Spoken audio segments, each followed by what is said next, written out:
اسمعوا خوتي الخبر. هاد الجاموس اللي جابوا لنا الحكومه المغربيه تبارك الله عليها وبلا اخبار المغاربه، حيت حنا كما كنقولوا حاشا وجاكم حنا زباله. السلاله ديالها ماشي ديال البرازيل، السلاله ديالها خوتي من الهند، ومعروف عليها قالك صباره واللي عطيتها تاكلو، بحال الشياطه ديال العواد النجاره، بحال الكارطون، زباله حاشاكم بانواعها. وهادشي علاش طايحه في الثمن لهيه، عندهم ما بين 15 درهم حتى ل 25 درهم اللحوم الحمراء. تابعوا معي التفاصيل. السلام عليكم ورحمة الله تعالى وبركاته. إخواني أخواتي، كنتمنى ربي تكونوا بخير وعلى خير إن شاء الله داخل وخارج أرض الوطن. أهلا وسهلا بكم مرة ثانية. وكنشكر الناس يسولوا فيا قالوا لي غبرتي هذه المدة، لأن أخوتي كانت واحد الظروف خاصة. دابا أنا رجعت لكم وأحبكم في الله، وغادي نتكلم على هذه المواضيع اللي كتهم المواطن المغربي، لأن الصراحة ولينا كنشوفوا هذه المهزلة من هذه الحكومة المغربيه اللي مبغاش تحشم على عراضها. وكنشوفوا الناس اللي كيخرجوا في المنابر الاعلاميه وكيناشدوا وكيزاوقوا على هذا الغلاء وهذه الحاله اللي الصراحه اللي كنشوفوها اللي كتبكي الحجر. وخلي الناس اخوتي اللي كنشوفوا بعد المساعده اللي كان عطاها جلاله الملك نصره الله واياده كيخليو حتى كيدور، وكنشوفوا انهم كيبيعوا هذيك القفه اخوتي، كينوضوا كيبيعوها بلا حشمه بلا حياه. الا كان شي حد كيعرف فلانه جيبو، ما كنعرفوهاش ما عندنا ما نديرو بها، ارات تدويره وهاك وهز الكفو ويصير مريضنا ما عنده باس. المهم اخوتي غادي ندخل في صلب الموضوع طلبا وليس بامر. جزاكم الله كل خير. ديروا اخوتي اللايك، واذا كان ممكن بارطاجيو هذا الفيديو، لان هادشي اللي غنتكلموا فيه باش المسؤولين ويشوفوا ويسمعوا بانهم راه كيتفرجوا فينا كما كنقولوا. المهم اخوتي، كيف ما كنعرفوا المغرب ناقص هذه الايام كما كنشوفوا في اللحوم الحمراء، فهنا كتنوض الحكومه واللي كيقترح عليهم كذلك حتى اخنوش الحل اشنو معمول، وهو غادي نجيبوا البقر من البرازيل باش نسدوا الخصاص. فهنا جابوا اخوتي 1859 راس، والغريب في الامر قال لك مازال راه داكشي الاخر جاي في الطريق، ان هذا البقر ما عنده حتى علاقه بالبقر اللي حنا كنعرفوا في بلادنا كاملين. فالصدمه كنشوفوا الجاموس ماشي البقر، والفضيحه ضعيف وضلوعه خارجين، وهو براسو انه كيعاني من سوء التغذيه.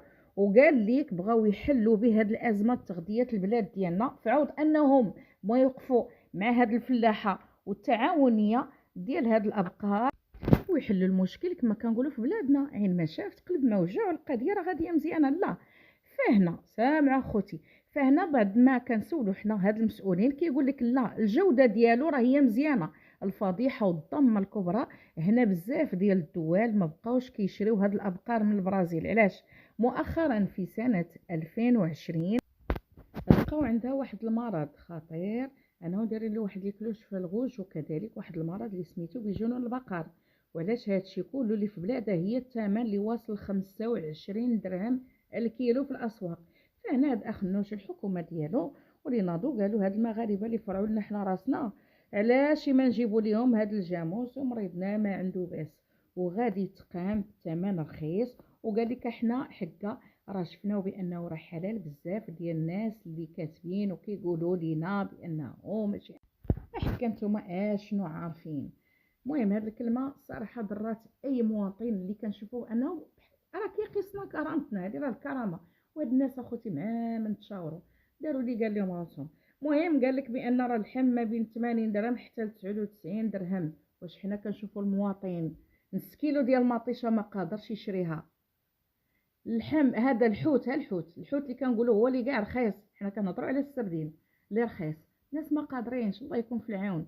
البيض شفنا شحال واصل، كلشي غالي الغلاء، وكيقول لك حكا راه كلشي طايح في الثمن. مازال بعدا المدينه اللي كيسكنوا فيها العائله ديالي قال لك راه باقي هذاك الثمن هو الثمن، ما كاين لا نقص لا والو.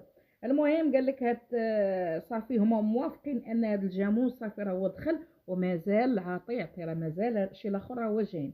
وهاد الابقار اخوتي السلاله ديالها راه من الهند، راه ماشي من البرازيل.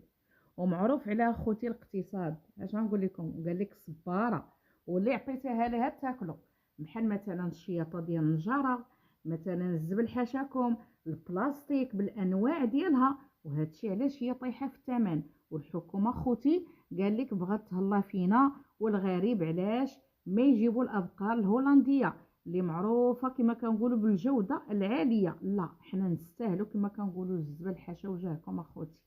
حنا راه غير زباله. ولكن كنتمنى وكنقولها دائما جميع الفيديوهات ديالي، المغاربه الاحرار، راه هاد اللحوم ما تاكلوهاش، واخا ديروا نتوما بناقص من اللحم. شوف اللحم اخوتي، ديروا منه بناقص، كلوا غير الدجاج وكلوا هذا الحوت صافي فقط. لانكم خصكم كما كنقولوا تنوضوا وتغوتوا وتناشروا، لان هادشي اللي كنشوفوا راه ما يدخلش اخوتي العقل نهائيا، راه ما يدخلش اخوتي العقل. وحنا كنعرفوا ان هذه، انا فاش قريت عليها لقيت بان السلاله ديالها من الهند، وراكم عارفين الهند شنو. اش غادي نقول اخوتي؟ لا حول ولا قوه الا بالله. اللي كيبقى فيا واللي كيصدمني وهي 20 عام اللي ضاعت من الدعم العمومي بلا نتيجه والو. اللي كنشوفوا المواطن مسكين حالته حاله، وحسبنا الله ونعم الوكيل. المهم اخوتي بلا ما نطول عليكم، هذا الفيديو درته قصير غير باش نشارك معكم هذا الشيء اللي كنشوفه واللي كيضر في الخاطر. مع السلامه، احبكم في الله.